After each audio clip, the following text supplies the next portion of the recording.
4 astuces pour apprendre à s'aimer soi-même. Je suis Dr Nyongo Anaïs, médecin chrétien. Dans ma précédente vidéo, je vous ai parlé de l'importance de l'amour de soi. Aujourd'hui, nous allons parler de 4 astuces pour apprendre à s'aimer. Donc, prends ton stylo, ton carnet et ta Bible. Nous allons commencer.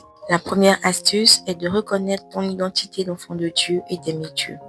Le premier amour vient de Dieu. C'est ce que nous dit 1 Jean 4, verset 19. Il nous a aimés en premier. Il t'aimait, il te connaissait bien avant que tu ne sois formé dans le sein de ta mère.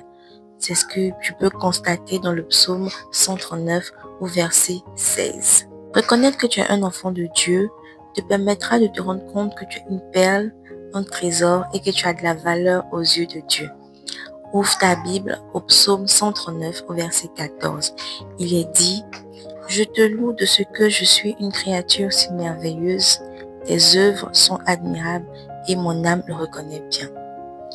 Donc, tu reconnais ici que tu es un prodige, une merveilleuse créature. Tu n'es donc pas n'importe qui. La deuxième astuce est de reconnaître que tu es spécial.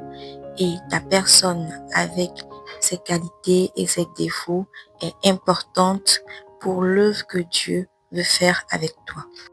1 Corinthiens au chapitre 12, verset 17. Si tout le corps était œil, où serait l'ouïe? Mais Dieu a placé chacun des membres dans le corps comme il l'a voulu. Comprends ainsi que c'est ta différence, ta particularité, ta personnalité qui font tout ton charme. Dieu t'a fait exactement comme il fallait que tu sois. Ne cherche donc pas à ressembler à quelqu'un d'autre que tu n'es pas. Ne sois pas complexé par la personne que tu es parce que tu es exactement comme Dieu veut que tu sois. La troisième astuce qui t'aidera aussi à augmenter ton estime de toi, c'est que tu fuis la procrastination et que tu cherches à travailler pour t'améliorer. Lis la lettre de Saint Paul apôtre aux Éphésiens, chapitre 4, verset 12 et le proverbe 12 au verset 1.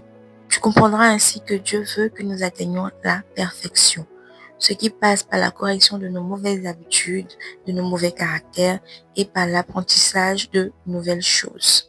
Quatrième et dernière astuce, selon moi, c'est de connaître la vérité sur toi.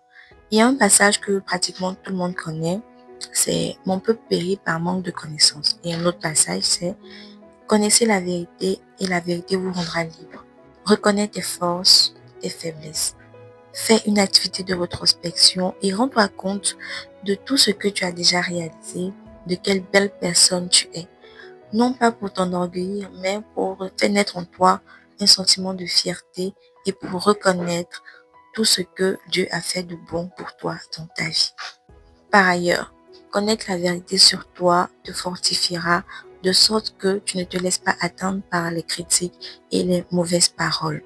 Mais tout cela sera possible et sera encore plus simple si tu acceptes de laisser le Saint-Esprit agir dans ton corps afin d'avoir un esprit sain dans un corps sain. N'oublie pas, Dieu t'aime, porte-toi bien. À la prochaine vidéo.